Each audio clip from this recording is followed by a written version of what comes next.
Hello. We are in chapter 7. We are just moving along. This is, we looked at continuous random variables in chapter 6, how to find the mean, how to find the variance, how to integrate to find probabilities. What chapter 7 is actually looking at some of the very special continuous random variables. A lot of them fall into certain groups, just like we had for the discrete random variables in chapter 5. In chapter 7, we're just looking at some of the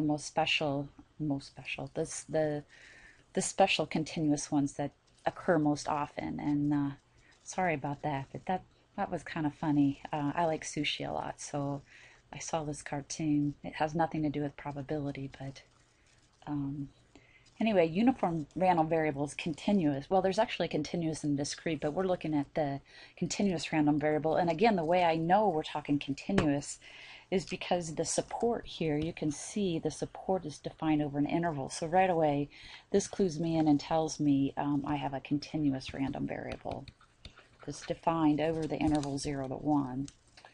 And if I just want to draw this guy, he's probably the simplest, well, one of the simplest random variables we can talk about. Here's x is defined on 0, 1, and at 1 right here, here's my function f of x.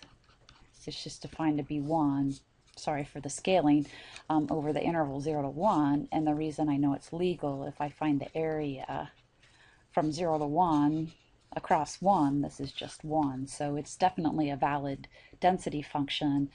Everywhere else this function is 0, so out here it's 0. And a lot of times I don't draw in where it's 0, so assume if I haven't drawn it in, the probability is 0. It's just sitting on the x-axis. So this is probably the simplest of the uniforms because you're just stretching from 0 to 1. But in general, a uniform random variable on the interval AB is defined between the values A and B. And in order for us to have a valid density function, the distance between A and B is B minus A. So it's not surprising then that the density function must be the reciprocal of B minus A, so that when I multiply them I get 1. So I mean the picture looks the same. Just imagine here's A and here's B, and that's the distance between them is B minus A. So I have a function, an f of x, sitting right here at 1 over B minus A.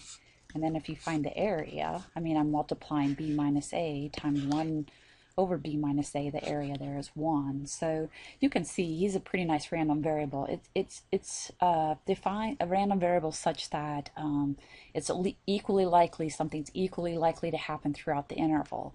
And not many things are that way in life. I mean, that it could equally likely happen anywhere. So I mean, you're going to use it at times, but I think it's nice to start at least to show you some examples. Down here is the cumulative distribution function. So if you have a function defined on A to B, and we talked about what a CDF or the capital F of x is, if I integrate up to x, the area under this curve, f of x, is the value of capital F at x. So capital F of x is just the area under this guy's curve up until x. And so if you integrated from a to x, let me see, 1 over b minus a du, you'll get 1 over b minus a u. And integrating it from a to x, now you'll see I'll get x over b minus a over b minus a, and that, if I combine, is right there. So if you want to know how much area is under the curve f of x, a uniform up to some point x, we have a very nice CDF. Don't forget, up till A you have not picked up any probability, and after B you have already picked, after B you've already picked it all up, so it's 1. So before A, no probability, probability being less than A is 0. After you hit B, you've picked up all your probability, and in between, up till X, this is how much probability you pick up. So I drew a few examples so you could just kind of see what's happening. So this is, yeah, here's a nice uniform defined on 0 to 9. and you can see the height of this right here is 1/9, and the area under this whole curve, 1/9 times 9 is 1, so it's valid. If I want to find the probability that x is less than 6, I'm just going to integrate from 0 to 6, 1/9 dx, and I'm going to get 6/9. And here, capital F of x, I would have already put it in this format, so up to 6, I would have 6/9, which is 2/3. So I don't know. I mean, I don't often build the capital F of x. I usually just use little f to find areas, and I don't worry about it. But sometimes you do have the capital F, and it comes in handy if you just want a quick how much areas, you know, less than a value. I just made up another one for you. This is just so it didn't start at 0. Here's a f of x defined on 2 to 6. The length here is 4, and this height's at 4, so this area is 1. He's a valid density function.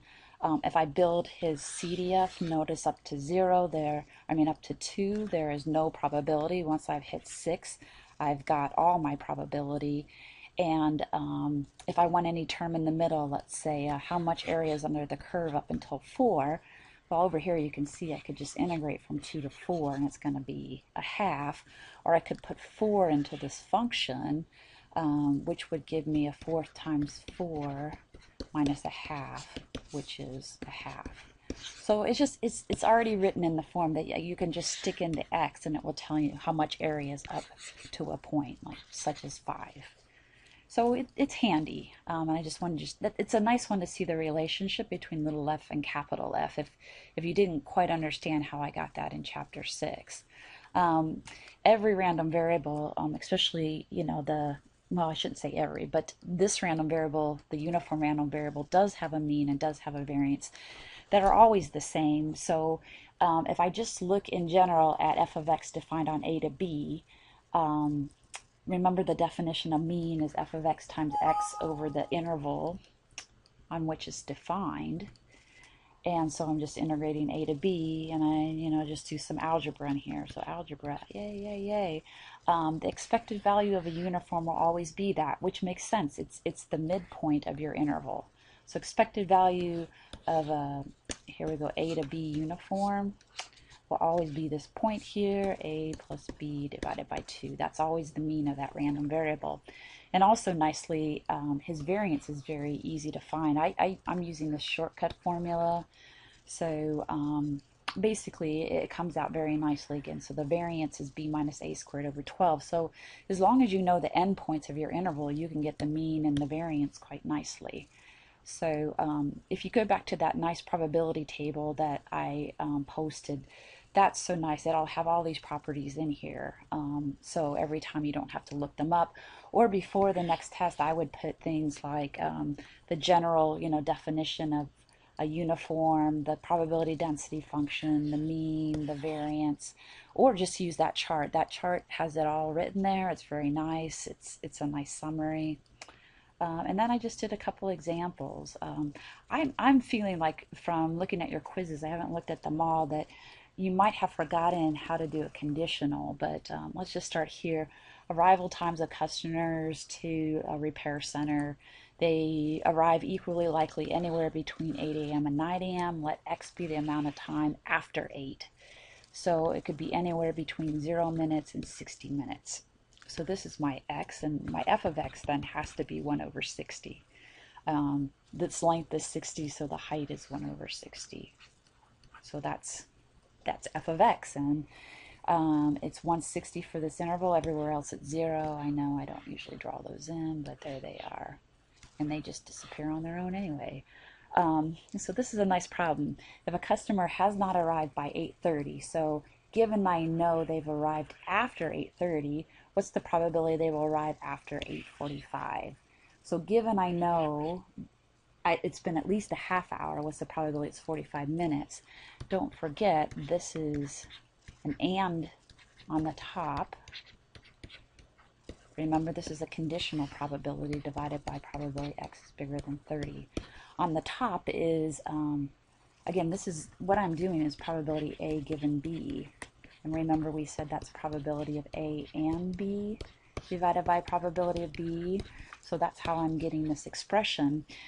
And the probability that you're greater than 45 and greater than 30 intersect in being greater than 45. So I'm really just looking at a ratio, right? I mean, what's the probability that you're more than 45 given you're already more than 30? And I think if you just look, actually, we could look at this interval right here. So given it's more than 30, I know I'm sitting in this little square right here, right? Now what's the probability I'm bigger than 45 given I'm sitting in this little square? Well, let's change our color and let's go to green here. Here's 45. So given I'm sitting here, what's the probability I'm here? You can see clearly it's a half. So uniforms, I think it again why I'm doing this video, sometimes it's very nice to see things by picture. So when we do get more difficult, you already have a sense of, I mean, what's happening visually. So it's not as hard of a jump when we go to more difficult distributions. So I think I'll leave the last, and I did a couple examples in Maple.